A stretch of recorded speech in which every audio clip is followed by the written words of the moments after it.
Hello friends, welcome to Nandu needles world. நம்ம இன்றைக்கி என்ன பார்க்கலான்னா, ஸ்டோன் செயின் இருக்கு இல்லையா, அது வந்து நம்ம எப்படி ஹேண்டில் பண்ணலாம் அப்படின்னு பார்க்கலாம். ஃபஸ்ட்டு பாருங்கள், ஸ்டோன் செயின் வந்து எப்படி இருக்குன்னு பாருங்கள். ஸ்டோன் இருக்கும், அது இடையில வந்து பாருங்கள் கேப் இருக்குது, நம்மளுக்கு தெரியுதா? அந்த கேப்பில் தான் நம்ம வந்து இதை ஸ்டிச் பண்ணுவோம். ஸோ உங்களுக்கு கிளியராக தெரியும்னு நினைக்கிறேன். இது கிட்டத்தட்ட நம்மளுக்கு எப்படின்னா 1 மீட்டர் இருக்கும். நம்ம இந்த மாதிரி வைக்கும்போது சில சமயம் நம்மளுக்கு அந்த மாதிரி ஸ்டிக் ஆகும், ஆனால் அது ஈஸியாக எடுத்துடலாம், நம்மளுக்கு எந்த பிரச்சனையும் இல்லை. இது வந்து 1.5 அந்த மாதிரி மீட்டர் கணக்கில் இருக்கும். ஸோ நம்ம வந்து ஸ்டோன் செயின் ஸ்டிக் பண்ணும்போது இந்த மாதிரி லைன் போட்டு அந்த லைன் மேலே இந்த மாதிரி வச்சு ஸ்டிச் பண்ணுவோம். ஸோ அது எப்படி ஸ்டிச் பண்ணுவோன்னா, நம்ம ஸ்டிச் பண்ணுறதுக்கு 2 மெத்தட் இருக்குது. இப்போ ஃபார் எக்ஸாம்பிள் த்ரெட் அந்த பக்கம் எடுக்கிறோன்னா இந்த மாதிரி பாக்ஸ் டைப்பில் வந்து ஸ்டிச் பண்ணுவோம். இது வந்து ஃபஸ்ட்டு மெத்தட், சரிங்களா? பாக்ஸ் டைப்பில் ஸ்டிச் போட்டுகிட்டே இருப்போம். இது வந்து ஃபஸ்ட்டு ஸ்டெப் ஆர் மெத்தட், எது வேணாலும் வச்சுக்கலாம், ஓகேங்களா? அடுத்தது செகண்ட் மெத்தட் எப்படின்னா 2 பக்கமும் ஸ்டிச் பண்ணுவோம், சரிங்களா? பாக்ஸ் டைப் இல்லாமல் ஒரு இந்த மாதிரி லைன் போட்டு நம்ம ஸ்டிச் பண்ணுவோம், சரிங்களா? இந்த மாதிரி பாக்ஸ் லைன் 2 பக்கமும், சரிங்களா? இது வந்து ஒரு பக்கம் மட்டும் ஸ்டிச் பண்ணுவோம், இது வந்து 2 பக்கமும் பாக்ஸ் மாதிரி வரும், ஓகேங்களா? இது வந்து ஃபஸ்ட்டு மெத்தட், இது செகண்ட் மெத்தட். இந்த 2 டைப்பில் தான் நம்ம வந்து ஸ்டோன் செயின் வந்து ஸ்டிச் பண்ணுவோம், ஓகேங்களா? இப்போ ஒரு பேக் நெக்குக்கு வந்து நம்ம ஸ்டிச் பண்ணுறோம் அப்படின்னா, இந்த ஸ்டோன் செயினை வந்து நம்ம ஸ்டிச் பண்ணும்போது எப்பயுமே வந்து ஸ்டோன் செயினை கட் பண்ணக்கூடாது, சரிங்களா? ஸ்டோன் செயினை வந்து கட் பண்ணக்கூடாது, இந்த மாதிரி லைனாக வச்சு அப்படியே ஸ்டிச் பண்ணிக்கணும். இப்போ ஒரு மோட்டிஃபில் நம்ம ஸ்டோன் செயினை வந்து ஸ்டிச் பண்ணுறோம் அப்படின்னா, நம்ம இந்த மாதிரி பாருங்கள், ஃபுல்லாக ஸ்டிச் பண்ணிவிட்டு கடைசி எண்டு வரும்போது ஒரு 2 செயினுக்கு முன்னாடி நம்ம என்ன பண்ணணும்னா கட் பண்ணிவிட்டு அதுக்கப்புறம் ஃபுல்லாக ஸ்டிச் போட்டு முடிச்சிடணும். அதே மாதிரி தான் வந்து திலகம் ஷேப்புக்கும். இப்போ அந்த எண்டு பாயிண்டில் அந்த மேலே ஷார்ப்னஸ் இருக்கு இல்லையா, அங்கேருந்து ஸ்டார்ட் பண்ணிவிட்டு அப்படியே கீழே ஸ்டிச் பண்ணி கொண்டு வந்து மேலே ஃபினிஷ் பண்ணிவிடுவோம். ஃபினிஷ் பண்ணிவிட்டு ஒரு ஸ்டோனுக்கு முன்னாடி, சரிங்களா, ஒரு ஸ்டோனுக்கு முன்னாடி நம்ம கட் பண்ணி ஸ்டிச் பண்ணிடுவோம், ஓகேங்களா? அண்ட் இதுவே நம்ம என்ன பண்ணுறோம் அப்படின்னா,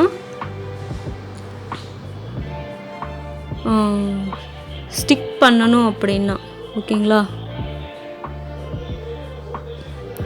ஸ்டிக் பண்ணணும் அப்படின்னா என்ன பண்ணுறோம் அப்படிங்கிறத பார்க்கலாம். இது வந்து ஸ்டிச் பண்ணுறதுக்கு, சரிங்களா, இது வந்து ஸ்டிச் பண்ணுறதுக்கு, ஸ்டிக் பண்ணுறதுக்கு நம்ம என்ன பண்ணுறோம் அப்படின்னு பார்க்கலாம்.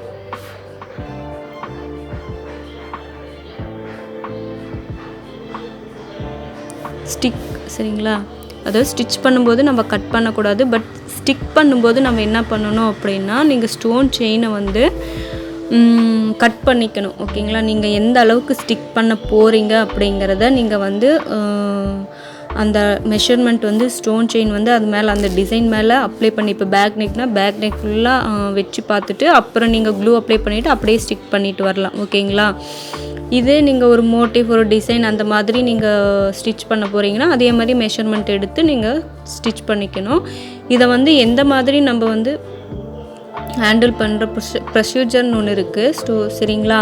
இது ஃபஸ்ட்டு வந்து நம்ம ஒரு டிசைனில் வந்து நம்ம என்ன பண்ணுறோம் அப்படின்னா, ஒரு டிசைனில் வந்து டிசைன் பண்ணும்போது ஸ்டோன் செயின் வந்து ஃபஸ்ட்டு வந்து பீட்ஸ் ஸ்டிச் பண்ணிவிட்டு, ஒரு டிசைனில் ஸ்டோன் ஸ்டிக் பண்ணுறோன்னா ஸ்டோன் சுற்றி ஒர்க் கொடுக்கணுன்னா பீட் ஸ்டிக் பண்ணிவிட்டு அதுக்கப்புறம் ஒரு ஸ்டோன் செயின், அதுக்கப்புறம் மறுபடியும் பீட் லைன் கொடுக்கணும், ஓகேங்களா? இதுதான் வந்து ப்ரொசீஜர். இதை நீங்கள் ஒரு பேக் நெக்கு வந்து டிசைன் பண்ணணுன்னா ஃபஸ்ட்டு ஜரி த்ரெட் 2 லைன் கொடுப்போம், அதுக்கப்புறம் வந்து சுகர் பீட், அதுக்கப்புறம் மறுபடியும் ஸ்டோன் செயின், அதுக்கப்புறம் மறுபடியும் வந்து சுகர் பீட் இல்லைனா ரவுண்ட் பீட் ஏதாவது கொடுத்துட்டு நம்ம ஸ்டிக் பண்ணணும். ஸ்டோன் செயின் வந்து யாருமே வந்து சிங்கிளாக வந்து ஸ்டிச் பண்ணவே மாட்டாங்க, சரிங்களா? பீட்ஸோட தான் வந்து ஸ்டிச் பண்ணுவாங்க. ஸோ நீங்கள் பீட்ஸோட தான் மட்டும்தான் ஸ்டிச் பண்ணணும். இல்லை ஸ்டிச் பண்ணுறதோ எதாக இருந்தாலும் வந்து பீட்ஸ் கம்பல்சரி வந்து சுற்றி 2 அந்த ஸ்டோன் செயினுக்கு சுற்றி நம்ம வந்து பீட்ஸ் வந்து கண்டிப்பாக கொடுக்கணும். நீங்கள் எந்த பீட் வேணாலும் யூஸ் பண்ணிக்கலாம், round beet, sugar beet and கத்தானாஸ் இருக்குது, அதுவும் யூஸ் பண்ணிக்கலாம், ஓகேங்களா? அந்த மாதிரி எந்த பீட்ஸ் வேணாலும் யூஸ் பண்ணிக்கலாம். இதோட மீட்டர் பாருங்கள் எவ்வளோ லென்த்தாக இருக்குதுன்னு பாருங்கள் நீங்களே. கிட்டத்தட்ட இதில் வந்து 1 இல்லைனா 2 மீட்டர்ஸ், 1.5 இல்லைனா 2 மீட்டர்ஸ் இருக்கும். நான் வந்து மெஷர் பண்ணல, நான் அப்படியே சும்மா கணக்காக சொல்கிறேன், சரிங்களா? ஸோ இந்த மாதிரி தான் நம்ம வந்து இது பண்ணணும். நம்ம இது வந்து ஒரு மீட்டர் 1.5 மீட்டர் வந்து நம்ம ப்ளவுஸ் ஸ்லீவ் வந்து ஸ்டிச் பண்ணுறதுக்கு இனஃபாக இருக்கும், அது 2 மீட்டர்ஸ், ஓகேங்களா? அதுக்கு கொஞ்சம் மீதி ஆகும். நான் வந்து அது ஸ்டிச் பண்ணிவிட்டு அது மீதி இருந்தது தான் இந்த கலர்ஸ், ஓகேங்களா? ஸோ அதே மாதிரி அப்பப்போ நம்ம தேவையாக இருக்கிறப்ப நம்ம இதை வந்து பர்ச்சேஸ் பண்ணிக்கலாம் கம்மி குவான்டிட்டியில். இந்த மாதிரி கம்மி குவான்டிட்டிலையும் நம்மளுக்கு கிடைக்கும். So thank you friends, thank you for வாட்சிங், பாய்.